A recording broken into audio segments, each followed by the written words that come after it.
At ito nga pala yung mga kaganapan nung nagdibu sila kambal, sila Ariana and Ayesha. Ginanap nga pala nung August 15, Sabado, pero August 13 talagang birthday nila. Ginawang August 15 lang Sabado dahil wala silang pasok. Sa La Villa Domingo Beach Resort sa San Pedro, MacArthur, Leyte, ginanap ang 18th birthday nila. 5 p.m. ang oras pero wala pang mga bisita kaya 7 p.m. na kami nakapag-start. Kami rin pala yung gumawa ng program sa 18th birthday at ito yung ginawa namin, sila kambal ang nag-edit at ginprint ko na lang para ibigay sa MC or host. At yung invitation card naman, through messenger na lang kami nag-invite or nag-send. At yung iba naman na hindi makontak, personal kami nagbigay ng invitation. 18 roses, 18 candles at 18 bills lang ang ginawa lang namin at nagdagdag na lang kami ng iba sa program. Ia-upload ko na lang po ang mga kaganapan sa 18th birthday nila kambal, nila Ariana and Ayesha, kasama ang mga family. Maraming salamat po sa mga family namin na sumuporta, mga relatives, friends, cousins, at mga classmate nila. Maraming salamat po sa lahat ng pumunta na nakiselebrate po sa amin sa 18th birthday nila kambal.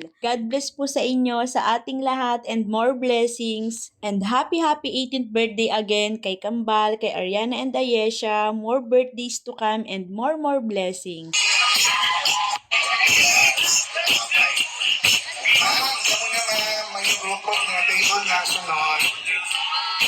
Kapicture sa mo, the whole group.